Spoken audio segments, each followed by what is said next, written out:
The room was quiet when the Queen began to die. It was early morning on November 17, 1558, inside St. James's Palace in London. The autumn air outside was cold and grey, and the palace halls were hushed in the careful silence that often surrounds the final hours of a monarch. Servants moved softly along the corridors.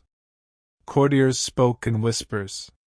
No one wished to disturb the stillness gathering around the bed where the Queen of England lay fading. Mary Tudor was 42 years old. For nearly 5 years she had worn the crown, the first woman in English history to rule the kingdom in her own right. Yet the triumph that had once surrounded her coronation had long since dissolved into something quieter and heavier. By this final autumn, the court felt subdued, almost expectant, as though everyone sensed that a long and difficult chapter of English history was approaching its final page. Mary lay propped against embroidered pillows, her breathing slow and uneven. The illness had been creeping through her body for months now. Fever came and went like an unwelcome tide. Her legs were swollen, her strength fading day by day. Physicians moved in and out of the chamber carrying their powders, tonics, and careful reassurances, but everyone present understood that medicine had already done what little it could. Near the foot of the bed stood a small cradle. It had been prepared with great care, polished wood, delicate linens, a quiet symbol of hope that had once filled the palace with anticipation. Months earlier, the entire court had believed that England would soon welcome a royal child. Bells had rung in celebration. Letters had been sent across Europe announcing the coming heir. But the cradle remained empty. The child never came. Beyond the palace walls, London stirred slowly into mourning. Merchants opened their shops. River boats drifted along the Thames. The ordinary rhythms of the city continued, unaware that within St. James's Palace the life of their queen was nearing its end. Mary's husband was not there. Philip of Spain, whom she had married with such determination and hope, was hundreds of miles away. Their marriage, once intended to unite powerful kingdoms and secure the future of England, had gradually become a distant arrangement maintained mostly through letters and formal messages. In these final days, there were no hurried footsteps in the palace announcing his arrival. No messenger had brought word that he was crossing the sea. He would not see her again. Elsewhere in England, another woman waited. Mary's half-sister Elizabeth lived only a short distance away, though the emotional distance between them had always been far greater. For years their relationship had been shaped by suspicion, rivalry, and the deep religious divisions that had fractured the country. Now Elizabeth remained watchful and quiet, surrounded by her own advisers, listening for news from the palace. Everyone understood what Mary's death would mean. A new queen. A new direction for England. Perhaps even the end of everything Mary had tried to build. Inside the dim chamber, however, the atmosphere was not political but deeply personal. The women attending Mary, her ladies and loyal servants, had known her for years. They had watched her triumph and her suffering, her moments of fierce determination and her long periods of private sorrow. Now they stood close, adjusting blankets, cooling her forehead with damp cloths, speaking softly in the gentle tones reserved for the dying. Mary's eyes opened from time to time. When she looked around the room, her gaze seemed distant, as if drifting through memories that no one else could see. Those memories stretched back decades, beyond the crown, beyond the fires and the rebellions and the accusations that had defined her reign. Back to a time when she had been something very different. Once, long before the throne and the tragedies, Mary Tudor had been the most beloved child in England. The cherished daughter of a powerful king and a devoted queen. A princess raised in music, learning, and careful preparation for a brilliant future. In those early years she had known warmth, admiration, and certainty. Her father, King Henry VIII, had proudly presented her to ambassadors and foreign courts. Her mother, Catherine of Aragon, had filled her childhood with discipline, faith, and fierce maternal love.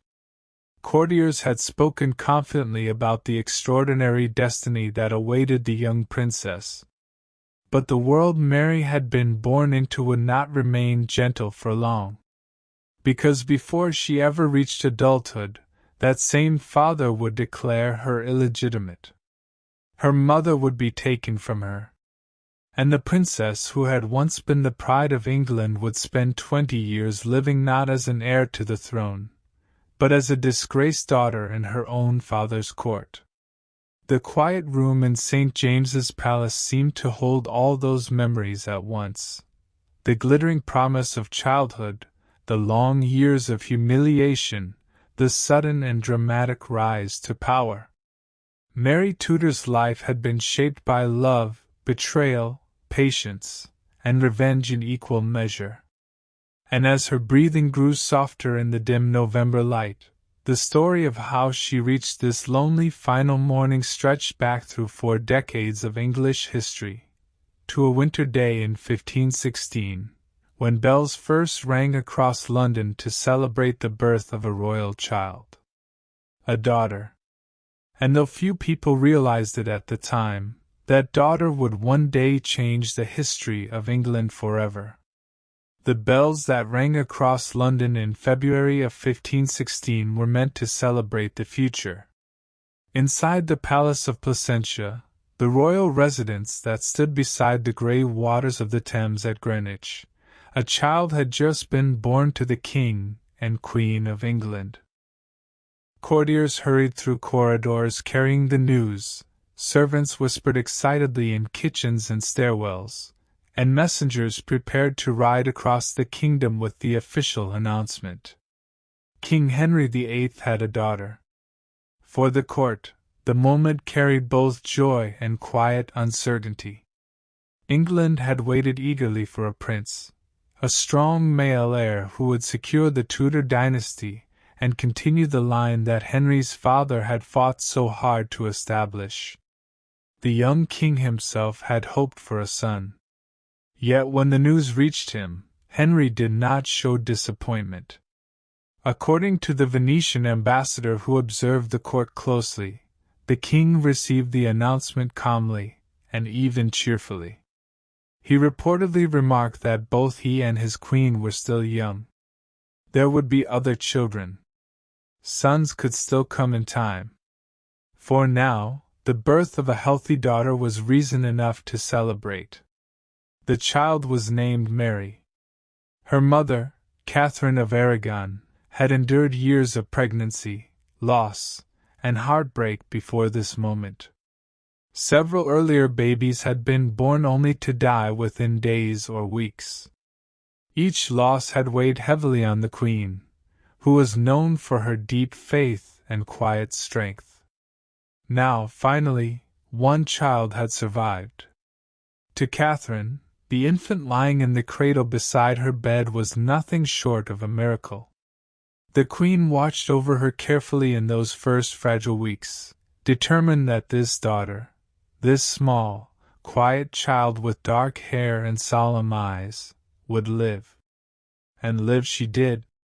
Mary grew stronger each day, and soon preparations began for one of the most important ceremonies of royal infancy, the christening.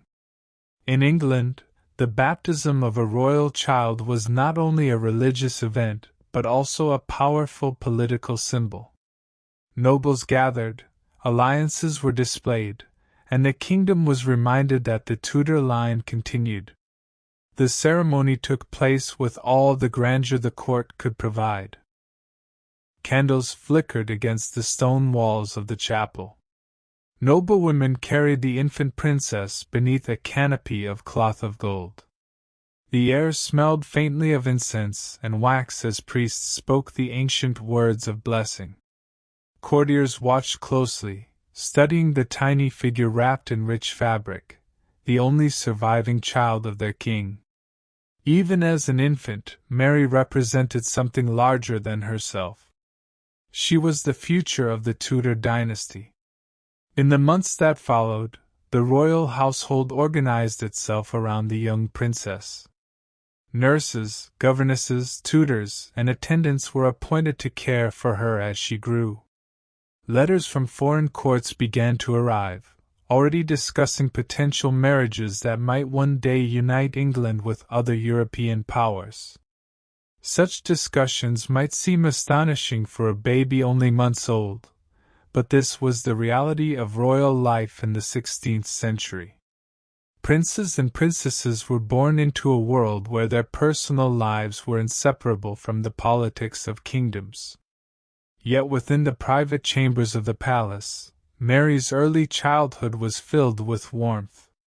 Her mother remained a constant presence, loving but disciplined, deeply devoted to both faith and education.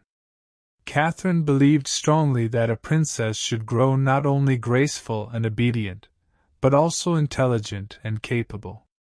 She herself had been raised in the powerful Spanish court of Ferdinand and Isabella, where learning and duty were treated with equal seriousness. Mary would receive the same careful upbringing. From an early age she was surrounded by books, languages, and music. Tutors taught her Latin, the language of scholars and diplomacy, along with Spanish, the tongue of her mother's homeland. Later she would also learn French and Greek, studying history, theology, and classical literature with a focus that impressed many visitors to the court. Music filled much of her childhood as well. Mary became skilled at playing the virginals, a small keyboard instrument whose delicate sound often echoed through the quiet chambers of the palace.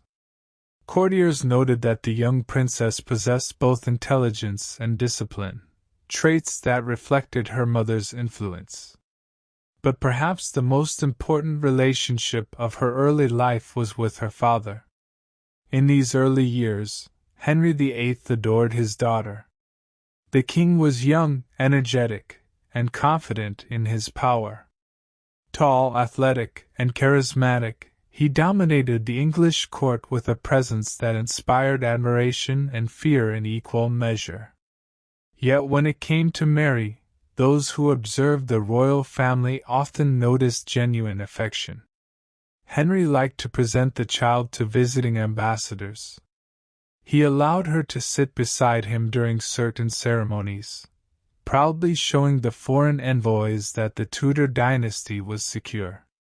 Some even began referring to her informally as the Princess of Wales, the traditional title for the heir to the English throne. For a time, it truly seemed possible that Mary might one day rule England. After all, if no sons were born, the king's daughter could inherit the crown.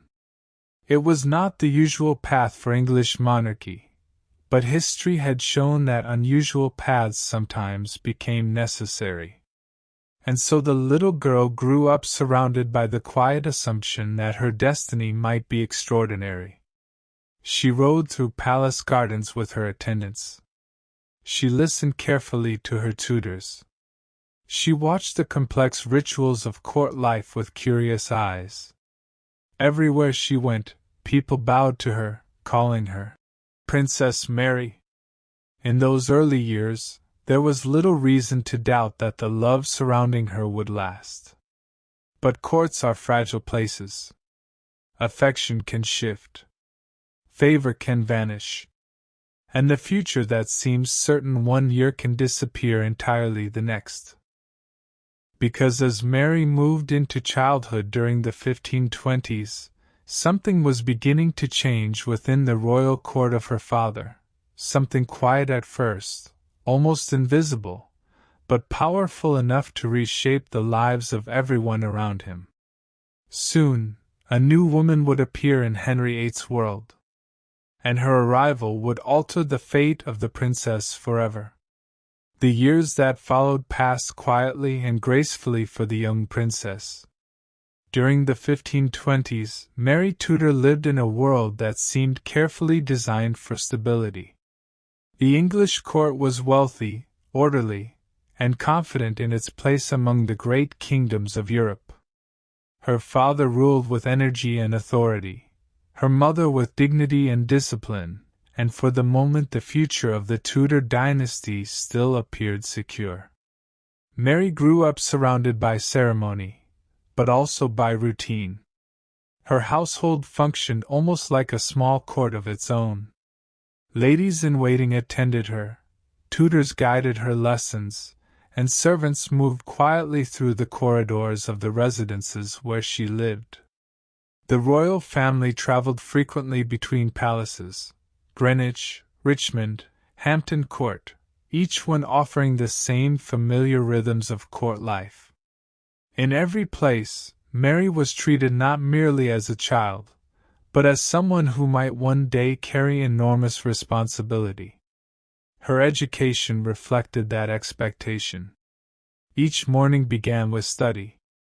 Books written in Latin were opened carefully upon polished tables. Tutors spoke slowly, ensuring that the young princess understood the grammar and structure of the language that scholars across Europe used to communicate. Soon she was reading and writing with surprising fluency. Visitors often remarked on her seriousness. Unlike many children of noble birth, Mary approached her studies with genuine dedication. Her mother encouraged this discipline, believing that knowledge was one of the most important virtues a ruler could possess. Catherine of Aragon supervised many aspects of her daughter's upbringing personally, ensuring that both faith and learning remained at the center of Mary's life. Religion shaped much of their daily routine. The Queen was deeply devout, and Mary followed her example closely. Prayers marked the beginning and end of the day. The princess attended Mass regularly, kneeling beside her mother beneath the soft glow of chapel candles. For Catherine, faith was not simply tradition, it was the foundation upon which life itself rested. Mary absorbed that belief completely. Even as a child, she developed a quiet seriousness about religion that would remain with her for the rest of her life. But the court was not only a place of study and prayer. It was also a place of music, dance, and carefully arranged celebration. Mary learned to play instruments, especially the virginals, whose soft and precise sounds suited the calm temperament she displayed even as a young girl. Musicians at court often praised her skill, noting the patience with which she practiced. Music offered moments of peace amid the constant activity of royal life. And whenever important visitors arrived, Mary was often brought forward to greet them. Ambassadors from France, Spain, the Holy Roman Empire, and the Italian states regularly visited Henry VIII's court, and the young princess became a small but meaningful part of these diplomatic encounters. She would enter the room accompanied by her attendants, dressed in fine fabrics appropriate for her rank, and greet the guests with careful politeness. Her father watched these moments with pride. Henry VIII enjoyed displaying his daughter to foreign envoys. It demonstrated that England possessed an heir, a well-educated, graceful princess whose future marriage might one day unite powerful nations. Several potential alliances were already being discussed in the courts of Europe. One early proposal suggested she might marry the Dauphin of France. Another considered a union with a member of the powerful Habsburg family. Mary herself, of course, was far too young to understand the meaning of such plans. To her, the court remained simply the world she knew, a place of elaborate clothing, formal greetings, and the steady presence of the parents who shaped her life. Her bond with her mother remained especially strong. Catherine of Aragon was not only queen, but also Mary's closest guide. She spoke to her daughter in Spanish as well as English, shared stories from her own childhood in the royal courts of Spain, and encouraged her to cultivate both humility and strength. In Catherine's view, a princess should be prepared for hardship as well as privilege. Those lessons, spoken gently in quiet chambers or during walks through palace gardens, would remain with Mary long after childhood ended. Henry, meanwhile, continued to treat his daughter with affection. The king often enjoyed lively conversation, tournaments, and the energetic pleasures of court life, but he also showed moments of warmth toward his only surviving child. When Mary appeared during gatherings or festivities, he would sometimes draw her close, presenting her proudly before nobles and foreign guests.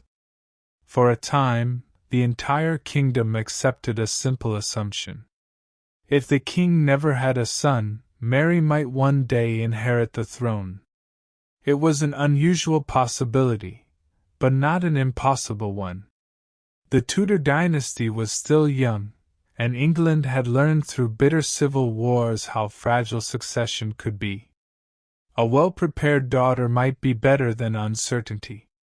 And so the princess continued to grow, learning languages, music, religion, and the quiet arts of diplomacy. The world around her felt steady. Her father was powerful. Her mother was respected. Her future appeared carefully planned. Yet beneath the calm surface of court life, something had already begun to change. At first it seemed almost insignificant, merely the presence of a new lady among the queen's attendants. A young woman with dark eyes, sharp intelligence, and an unusual confidence that quietly drew attention wherever she went. Her name was Anne Boleyn. And before long, her presence at court would begin to alter the fate of the young princess in ways no one could yet imagine. Anne Boleyn did not arrive at the English court like a storm. At first, she appeared quietly, simply another young noblewoman among the queen's attendants. She had spent years in the sophisticated courts of France and the Low Countries, and she carried with her a style that felt different from many of the English ladies around her. Her clothing was elegant but modern. Her manners were confident. She spoke French fluently and moved through conversation with quick intelligence. People noticed her. Not because she was the most beautiful woman at court, even her admirers rarely described her that way, but because she possessed something less easily defined. Wit. Energy. A certain sharpness of mind that made her presence difficult to ignore. Among those who noticed her most was the king. By the late 1520s, Henry VIII had already been married to Catherine of Aragon for nearly 20 years. Their early years together had been stable and affectionate, but time had brought disappointment. The sons Catherine had borne had died in infancy, leaving Mary as the only surviving child of the marriage. For Henry, this had become more than a personal sorrow. It was a political danger. The Tudor dynasty was still fragile, and the king feared that without a male heir the kingdom might once again descend into the chaos of disputed succession. The thought of leaving England without a clear prince began to trouble him deeply. At some point during these anxious years, his attention turned toward Anne Boleyn. Unlike other women who had attracted the king's interest before, and did something unusual, she refused to become his mistress. If Henry wanted her, she made it clear, he would have to marry her. That decision changed everything. What began as the king's fascination slowly became an obsession that reshaped the entire English court. Henry convinced himself that his marriage to Catherine had never been valid. He argued that because she had previously been married to his brother Arthur, their union violated divine law. If the marriage was unlawful, then it could be annulled. And if it were annulled, Henry would be free to marry again, and perhaps finally produce the son he so desperately wanted. For the adults involved in these political and religious struggles, the situation was already dangerous. But for the young Princess Mary, the consequences were far more personal. As Henry pursued the annulment, Catherine refused to accept it. She insisted that her marriage was legitimate and that Mary was the rightful princess of England. The dispute soon spread beyond the palace walls, reaching Rome, where the Pope was asked to judge the case. Years passed without resolution. Meanwhile, the atmosphere inside the royal court grew tense and uncertain. Catherine found herself gradually pushed aside, her influence diminishing as the king's determination hardened.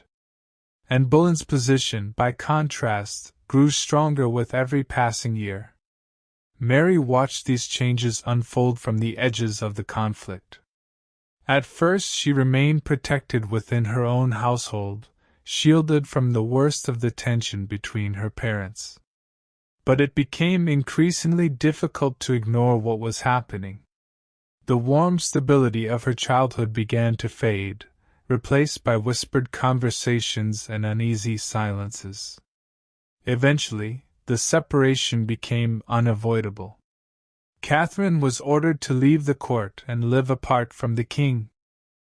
Mary, still a teenager, was no longer allowed to see her mother freely.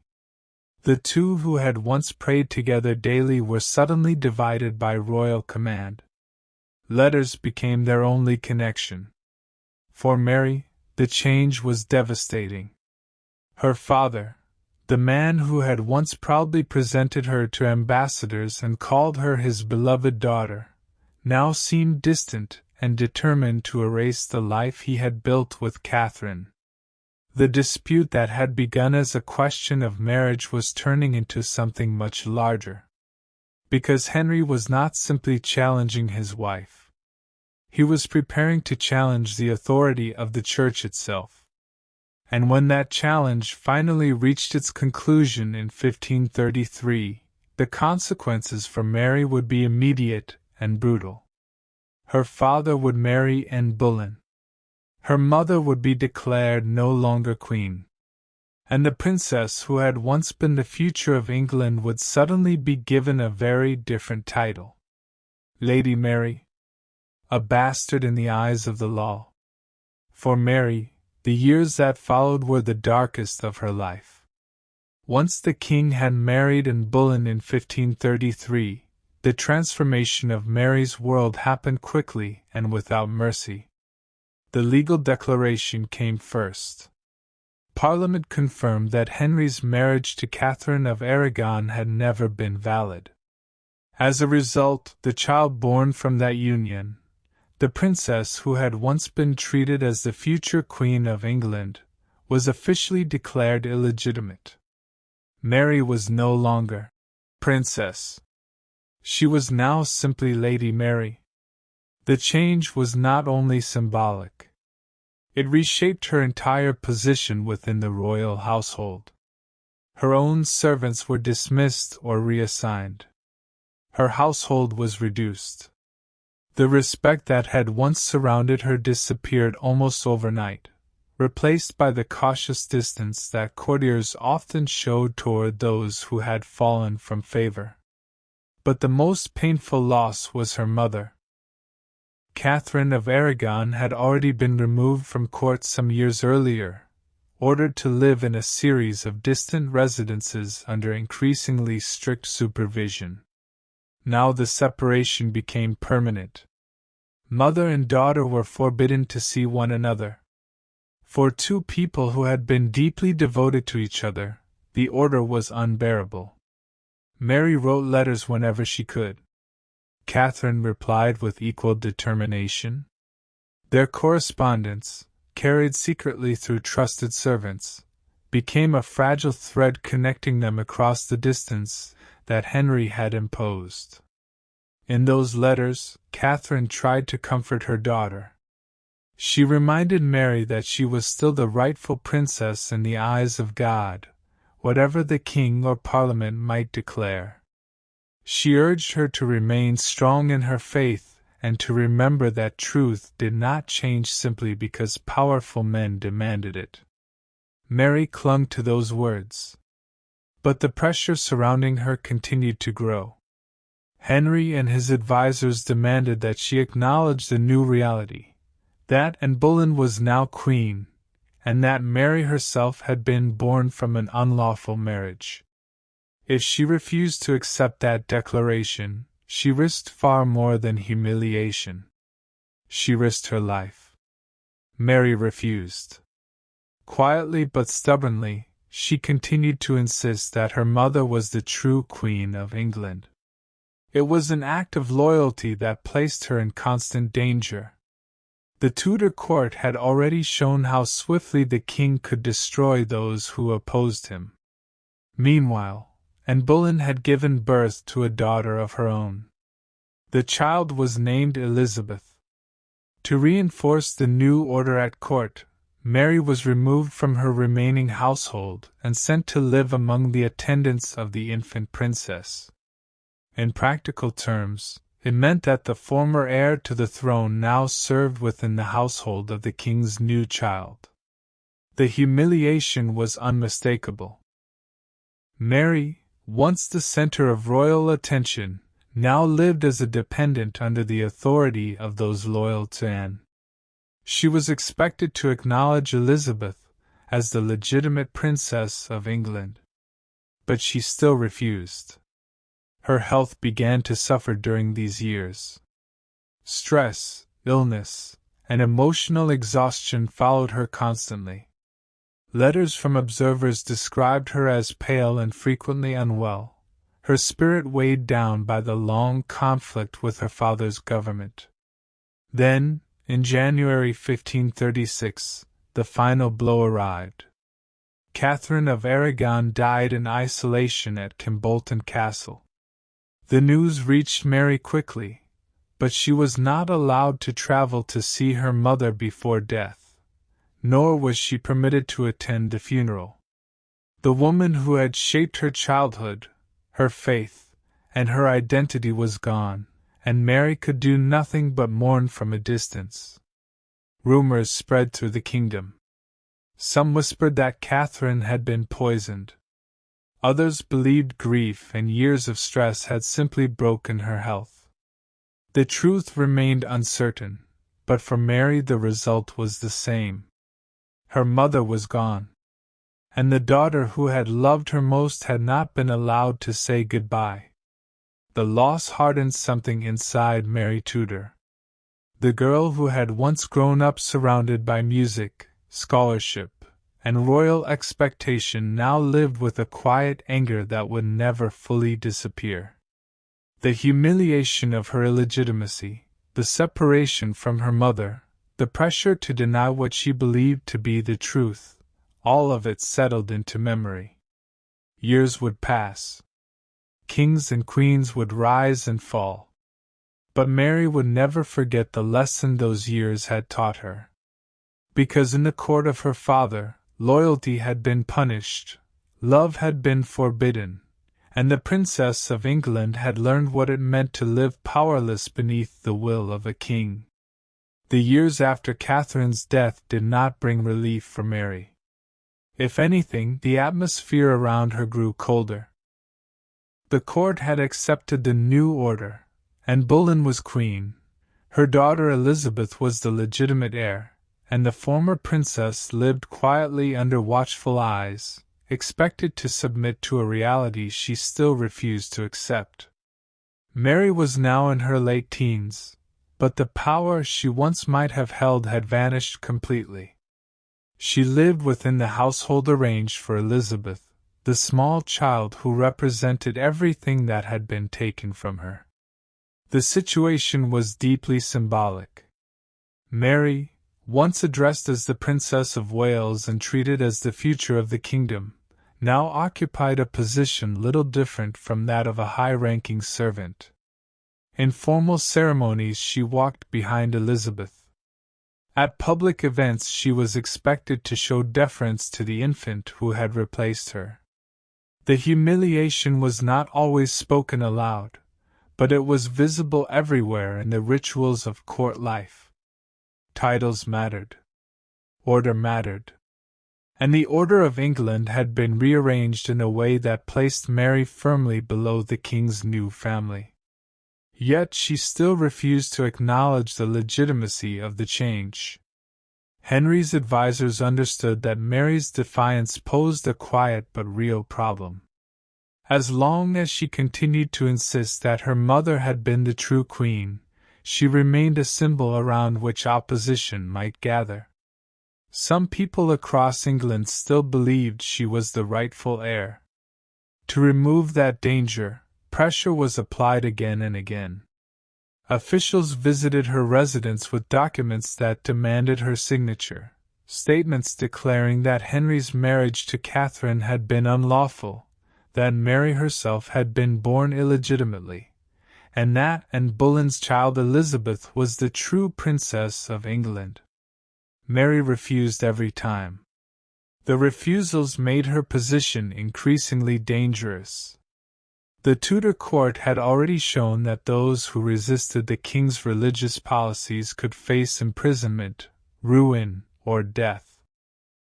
Thomas More and Bishop John Fisher had already been executed for refusing to accept Henry as the supreme head of the Church in England. Mary understood the risk. But she also believed that signing the document would betray her mother's memory. For months the conflict continued. Illness weakened her body, anxiety weighed on her mind, and still the demands came. Courtiers urged her to surrender, arguing that stubborn loyalty might lead only to tragedy. Finally, in 1536, exhaustion and fear forced her hand. After years of resistance, Mary signed the oath acknowledging her illegitimacy and accepting her father as the head of the English Church. The decision broke her heart, but it preserved her life. Henry allowed her to return cautiously to his favor. Yet the reconciliation was uneasy. The king who had once adored his daughter was now a distant figure whose approval depended entirely on obedience. Mary remained within the court, but she never again occupied the place she had held in childhood. And then, unexpectedly, the balance of power shifted again. In the spring of 1536, the same court that had elevated Anne Boleyn suddenly turned against her. Accusations appeared almost overnight, charges of adultery, conspiracy, and even treason against the king. The claims were shocking, and historians would debate their truth for centuries. But within the machinery of Tudor politics the outcome was swift. Anne Boleyn was arrested. She was taken to the Tower of London, the ancient fortress that had long served as England's most feared prison. There, within its cold stone walls, she awaited the judgment of the court that had once celebrated her rise. The trial moved quickly. Witnesses testified. Allegations were repeated. And in May 1536, the verdict was delivered, and Boleyn was guilty. Her punishment was death. On the morning of May 19th, a crowd gathered quietly within the tower to watch the execution. Anne knelt calmly before the executioner, speaking her final words with dignity. A single stroke of the sword ended the life of the woman whose ambition had reshaped the kingdom. News of her death spread rapidly through England.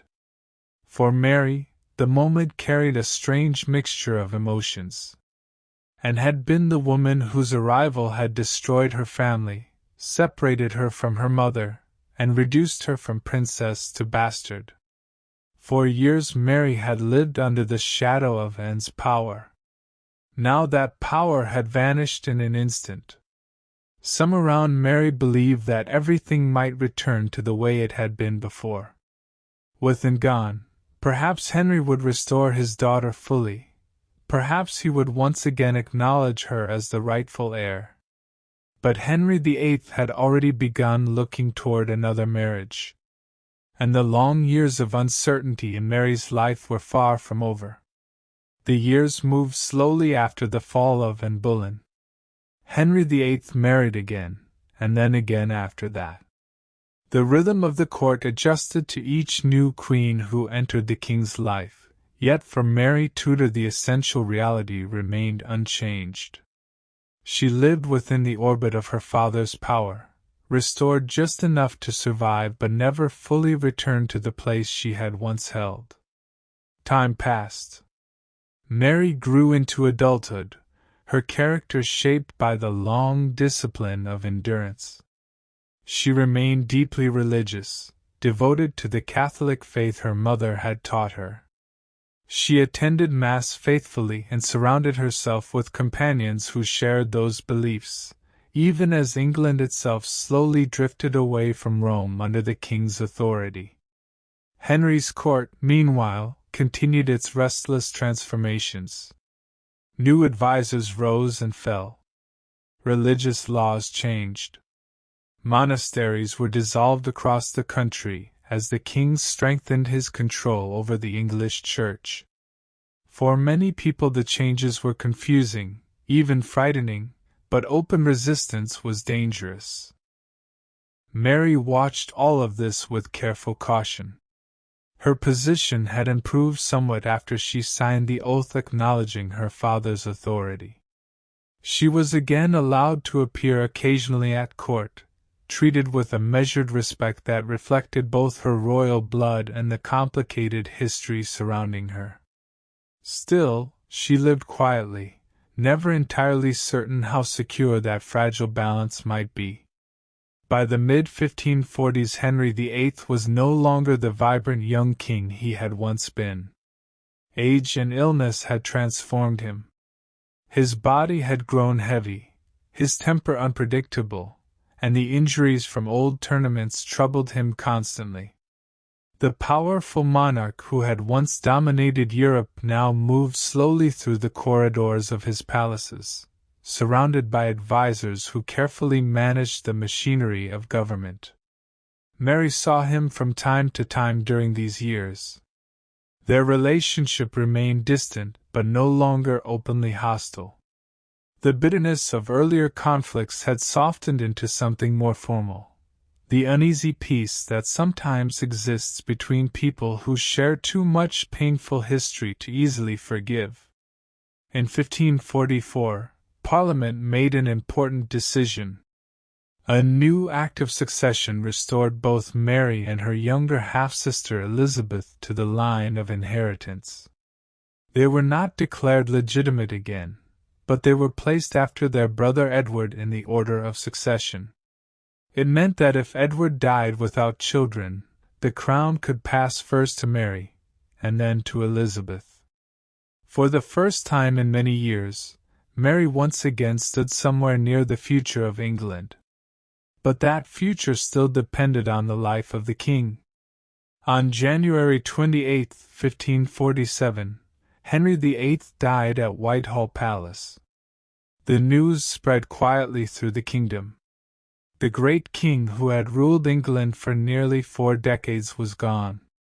His body lay in state while officials prepared the transition that would bring a new monarch to the throne. That monarch was Henry's only surviving son. Edward VI was just 9 years old. The boy was intelligent, serious, and strongly influenced by the Protestant tutors who guided his education. Under his reign, England moved more decisively toward religious reform. Laws supporting Protestant worship replaced many of the Catholic traditions that had once defined the kingdom. For Mary, the change created a difficult tension. She remained firmly Catholic, loyal to the beliefs her mother had taught her since childhood.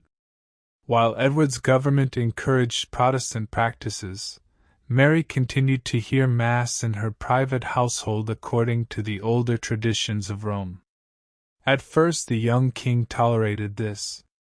Perhaps out of family loyalty, perhaps because Mary still possessed considerable support among powerful nobles, Edward allowed his sister a certain degree of independence in her religious life.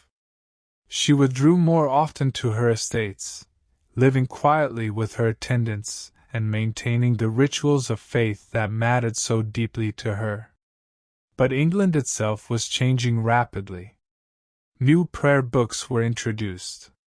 Churches removed statues and images that had once filled their altars. The reforms spread across the country under the guidance of the king's Protestant advisors. Mary became, in many ways, a symbol of the older faith. Foreign ambassadors watched her closely, especially those from Catholic kingdoms such as Spain and the Holy Roman Empire. To them she represented the possibility that England might someday return to the authority of Rome. For several years the fragile balance held. Then, in 1552, rumors began to circulate through the court. Edward VI was ill. At first the reports were vague. The king had always been somewhat delicate, and occasional sickness was not unusual. But as the months passed, it became clear that his condition was far more serious. The young monarch was dying. The crisis created immediate fear among the powerful men who governed England in Edward's name. If the king died, the crown would pass according to Henry VIII's succession law, first to Mary, a committed Catholic who might undo years of Protestant reform. For Edward's advisers, especially the ambitious Duke of Northumberland, that possibility was unacceptable. A plan began to take shape. Edward, already weakened by illness, was persuaded to alter the succession. A new document excluded both Mary and Elizabeth from the line of inheritance. Instead, the crown would pass to a distant Protestant relative, a young woman named Lady Jane Grey. When Edward died in July 1553, the plan was put into action. Jane Grey was proclaimed Queen. But far from London, Mary Tudor was already moving. When she learned what had happened, she did not wait quietly for events to unfold. Instead, she left her residence and rode east into the lands of East Anglia, where many nobles and landowners still respected her claim to the throne. There, in the quiet countryside far from the capital, Mary began to gather support. Messengers rode from town to town carrying her letters. Loyal families brought men, horses, and weapons. What began as a small gathering soon grew into something far larger, a movement of people who believed that Henry VIII's daughter, not Jane Grey, was the rightful ruler of England. The struggle for the crown had begun. News of Mary's movements spread quickly through England. At first the council in London believed the situation could be contained. Lady Jane Grey had already been proclaimed Queen, and the machinery of government was moving forward as if the matter had been settled. Official proclamations were issued. Letters were sent to important nobles requesting their loyalty. Yet beyond the capital, events were unfolding very differently. In East Anglia, Mary's position was growing stronger with each passing day. She had chosen her refuge carefully. The region contained many estates belonging to families who had long supported her and her mother. It was also far enough from London that she could gather allies before the royal government organized a proper response. Messages arrived constantly at her residence. Some came from nobles offering their allegiance. Others arrived from ordinary townspeople who believed the king's eldest daughter had been unjustly excluded from the throne.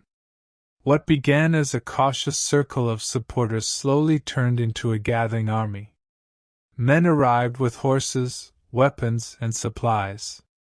Mary herself remained calm throughout the tense days of July 1553. Those who saw her during this time later described a quiet determination that surprised many observers.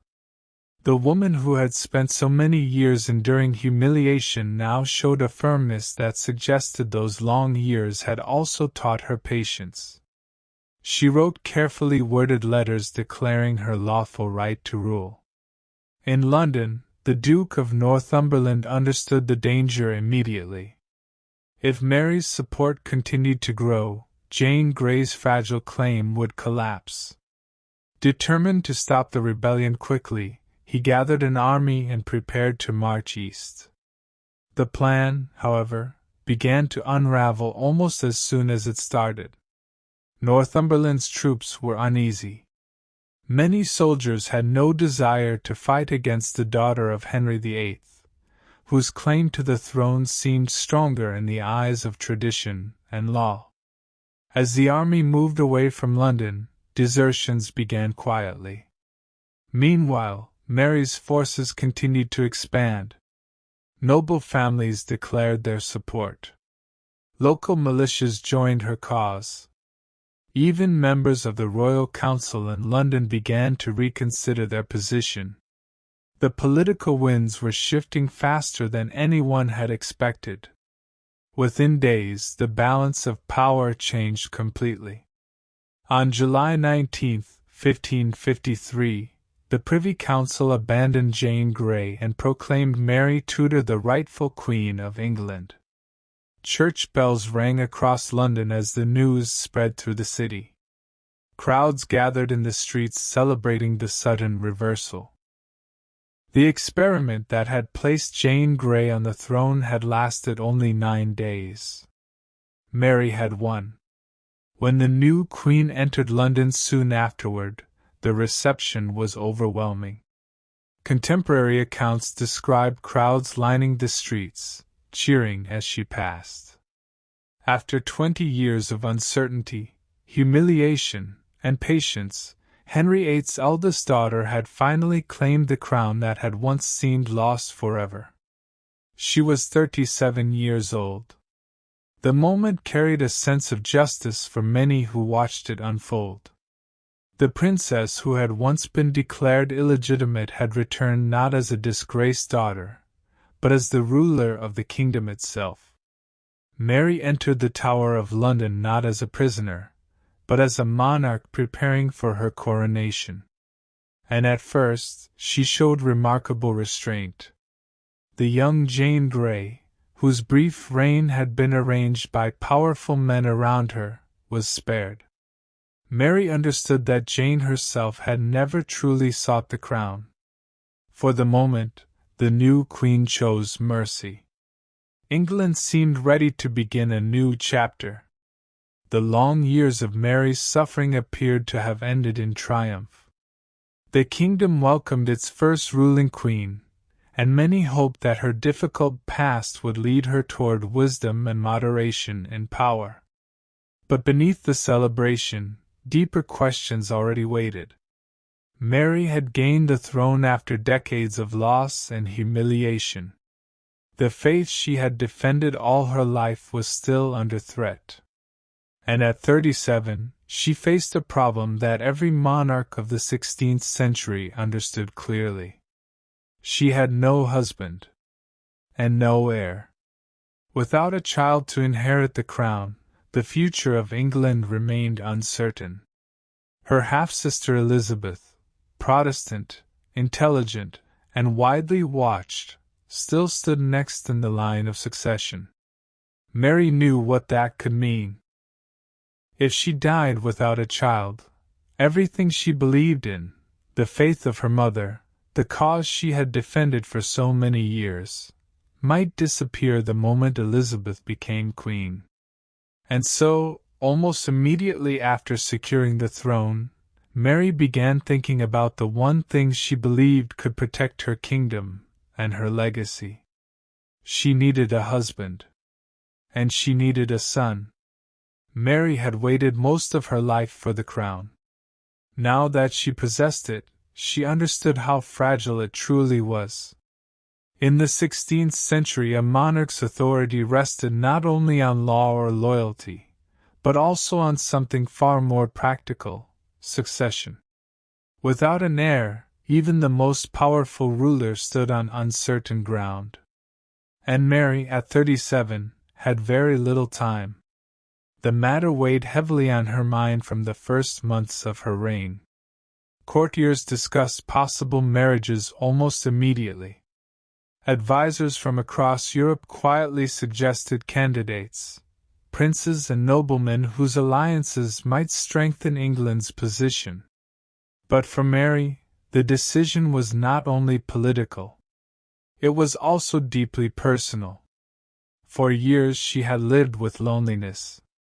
Her youth had been shaped by separation, humiliation, and the long patience required to survive her father's court. Now that she was queen, the possibility of marriage seemed to promise something more than strategy. It suggested companionship, stability, perhaps even happiness. But above all, it offered the chance of a child. Among the possible husbands, one candidate quickly emerged as the most powerful, and the most controversial: Philip of Spain. Philip was the son of the Holy Roman Emperor Charles V, one of the most powerful rulers in Europe, and also Mary's cousin through her mother's Spanish family. The match promised enormous political advantages. An alliance with the Habsburg Empire would strengthen England's position against France and reinforce Mary's effort to restore Catholic influence in the kingdom. For Mary, the connection also carried emotional meaning. Her mother had been Spanish. The faith Mary had defended all her life came from that same heritage. Marriage to Philip seemed to unite her personal loyalties with the political needs of her crown. Yet the proposal alarmed many in England. The idea of a Spanish prince sharing the throne raised fears that the kingdom might fall under foreign influence. Rumors spread quickly through London and beyond. Some people imagined English laws being controlled from abroad, or Spanish soldiers filling the streets. The anxiety grew until, in early 1554, it erupted into open rebellion. A group of Protestant nobles, led by a man named Thomas Wyatt, organized an uprising to prevent the marriage. Their plan was bold but desperate: raise an army, march on London, and force the Queen to abandon the Spanish alliance. As winter turned toward spring, Wyatt's forces began moving toward the capital. The situation was dangerous. Memories of earlier rebellions still haunted England, and some feared the uprising might gather enough support to threaten Mary's rule itself. For the Queen, the moment demanded more than careful diplomacy. It required courage. Rather than retreat behind palace walls, Mary chose to confront the crisis directly. She traveled to the Guildhall in London, where city leaders and citizens gathered anxiously to hear what their queen would say.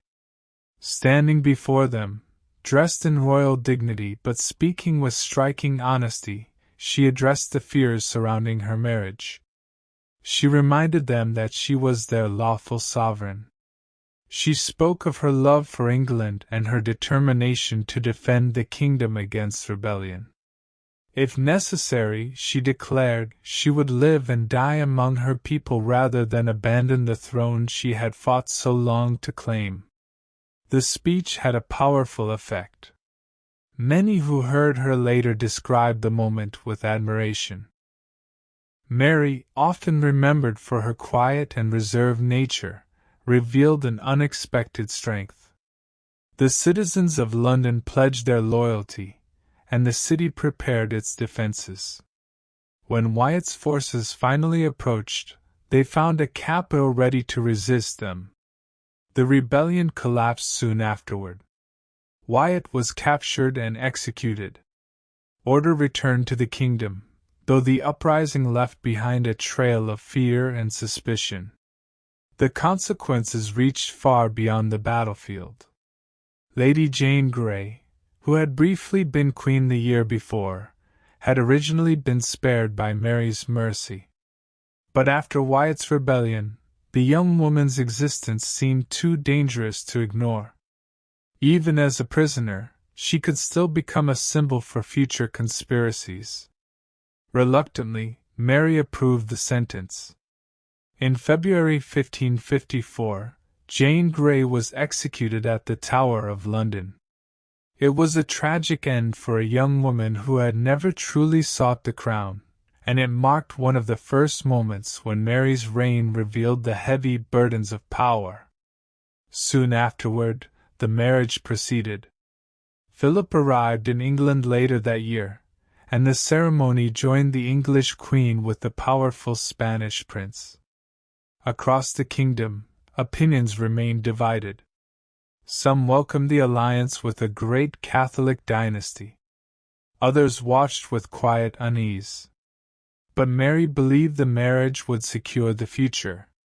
And when, not long afterward, signs appeared that she might finally be expecting a child, the entire court filled with cautious excitement. At last, it seemed possible that England would soon welcome an heir. Mary allowed herself a fragile hope. For months, she believed she carried the promise of the Tudor line within her. Her body changed. Her monthly cycle stopped. Her abdomen grew round, and she felt movements that she could not ignore. Every moment became filled with anticipation, not only for herself, but for the kingdom that had long waited for a Tudor heir to secure the future. The court prepared in quiet celebration. Rooms were arranged for the birth. Midwives practiced, attendants rehearsed their roles, and the palace buzzed with expectation. Philip, devoted in his own way, anticipated the child as the union of two great dynasties, hoping it might strengthen their position in Europe. But the months passed, and the birth never came. Doctors examined her repeatedly. Their verdict was unsettling. There was no child, only a swelling that might be a tumor. Mary was devastated. She had allowed herself to believe in life that could never exist. The disappointment struck not only at her body but at her spirit. Every hope she had nurtured, every dream of securing the crown for a child collapsed. Yet even in this suffering, Mary did not falter in other ways. She turned her focus to what she could control, the faith she had loved and defended for so long. From 1555 onward, Queen Mary Tudor devoted herself to restoring England to Catholicism. Churches were re-established, the Mass returned to daily life, and clerics loyal to Rome regained positions once lost. Mary believed she was acting to save the souls of her people. Those who resisted were considered heretics. The decisions she made were strict. Over the course of 3 years, 283 people were burned at the stake.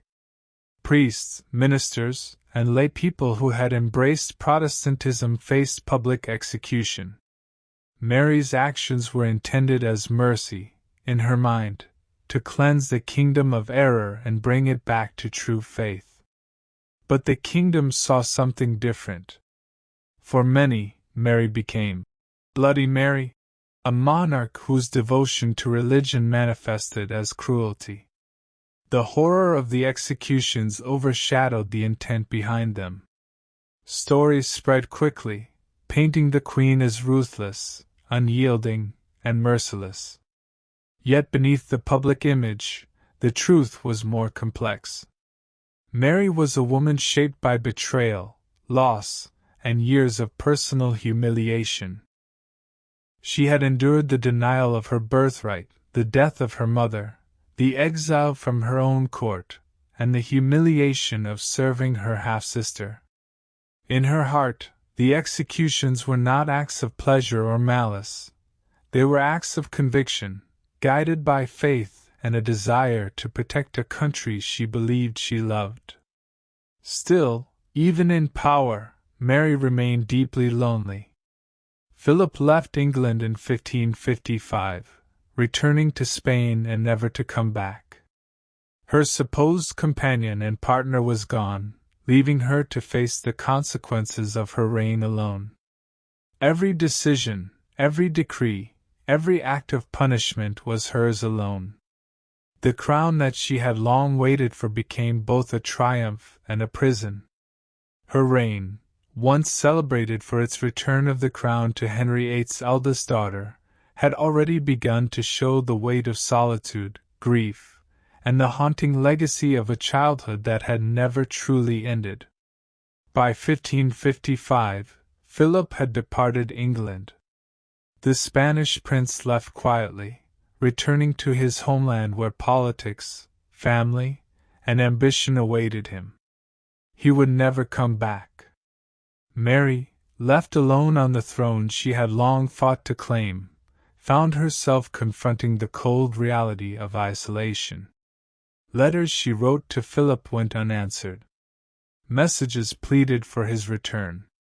Yet day after day, week after week, there was only silence. The absence of her husband left Mary more vulnerable than she had ever been. The queen who had spent decades preparing for power now faced it entirely alone. Her court, loyal but cautious, could not replace the companionship she had hoped marriage would bring. And though her authority over England was absolute, the personal void within her remained unfilled. Then, in 1558, a new blow struck. The fortress town of Calais, England's last possession on the European continent, fell to French forces. The news reached Mary swiftly. Calais had been held for over 2 centuries, a symbol of English strength and influence abroad. Losing it was not merely a military defeat, it was a symbolic one, a reminder that even her reign could not control everything. Mary received the reports with a mixture of sorrow and resignation. "Calais," she whispered, as if speaking the word aloud might make it vanish. "When I die, let them remember only Calais." The loss left her heart heavy. Years of triumph and struggle, victories and punishments, were overshadowed by this final, undeniable failure. Mary had spent decades enduring humiliation, fighting for her crown, and asserting her right to rule, yet in the end, the kingdom she inherited and defended could not escape the forces of history. Her health, already fragile from years of stress and disappointment, began to decline rapidly. Fevers, headaches, and swelling tormented her. Some whispered of ovarian or uterine tumors, though the true cause would never be known. In the quiet rooms of St. James's Palace, Mary struggled against the weakening of her body. She was surrounded by a few loyal attendants who offered care and comfort, but even their presence could not fill the emptiness left by Philip's absence, the loss of her mother, or the years spent in exile from her own family. Every passing day reminded her that life, once so full of hope and expectation, was slipping away. The queen who had fought to reclaim a throne, who had endured betrayals and rebellions, who had confronted both her enemies and her own fears, now faced the final challenge alone, the slow, relentless approach of death. By 1558, Mary's body was failing. The fevers came first, subtle at first, then relentless. Headaches that seemed to pierce her skull, swelling that made each movement painful, and nights filled with fevered dreams became her constant companions. She remained in St. James's Palace, surrounded by a few loyal attendants who tended to her every need. Yet no comfort could ease the profound solitude she felt.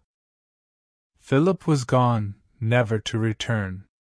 Her half-sister Elizabeth waited beyond the palace walls, a quiet shadow of the future that would follow. Mary thought often of her mother, Catherine of Aragon, whose memory had sustained her through decades of humiliation and struggle. And she thought, too, of the child she had never held, the heir she had so desperately longed for, whose absence now weighed on her more heavily than any crown. Even in her weakness, Mary's mind remained sharp. She reflected on the choices she had made, the kingdom she had governed, and the faith she had defended. She understood that history would judge her harshly, but she also knew that her actions had been guided by conviction, not cruelty. As November approached, her strength ebbed further. The cold of early morning seeped through the walls, and every breath became a labor. Mary could feel the end drawing near, a quiet inevitability that no prayer or plea could delay. On the morning of November 17, 1558, Mary Tudor passed away. Her attendants were at her side, but the palace was filled with a hushed stillness. The Queen's eyes, which had once flashed with determination and resolve, closed for the final time. Her last thoughts lingered on the mother she had lost, the father who had denied her, and the child she had never known. Outside, London began to stir. Church bells rang across the city, but they did not toll for Mary. Instead, they rang for Elizabeth, the new queen whose reign would follow in her sister's shadow. Crowds of citizens, unaware of the quiet struggles that had shaped Mary's life, filled the streets with celebration and curiosity about the future. Mary's death marked the end of a turbulent chapter in English history. The princess who had endured humiliation, betrayal, and loss had finally found rest. And though the world outside celebrated the beginning of Elizabeth's rule, Mary Tudor remained a figure whose life would be remembered for both its triumphs and its tragedies. After Mary's death, the story of her reign transformed into legend, and often into warning. Elizabeth, the half-sister who had grown up under the same shadows of courtly intrigue, ascended the throne and ruled for 45 years. Under her guidance, England flourished into what would be called a Golden Age, a time of exploration, culture, and relative stability. Yet historians, especially those writing from Protestant perspectives, cast Mary's years in a harsh light. Her name became synonymous with brutality. Bloody Mary, they called her, recalling the 283 lives lost during her determined enforcement of Catholic faith. In truth, compared with the executions in other European kingdoms, the number was not extraordinary. But for England, her reign remained a shocking contrast to the relatively tolerant rule that followed. Still, Mary's story was more than numbers or reputation. She had been a child betrayed by her father, separated from her mother, forced to endure humiliation and exile. She had waited 20 long years for the crown, and when she finally claimed it, she ruled with a conviction born from pain, faith, and the desire to protect what she had always believed was right. The question that lingered through history, whispered in chronicles and letters, endured in the quiet of scholars' debates, was she truly a monster, or was she a woman shaped and broken by the betrayals and losses of her early life? Mary Tudor's legacy is complex. She was a ruler who had loved fiercely, suffered deeply, and wielded power with an intensity born of her own long endurance. The crown she wore had cost her nearly everything: family, love, hope, and ultimately, life itself. And perhaps, in the end, the story of Mary Tudor reminds us of the fragility of power, the weight of childhood wounds, and the human heart hidden behind the legend of Bloody Mary. Her life was a cautionary tale, a reminder that even the strongest among us carry the shadows of our past, and that those shadows can shape history itself.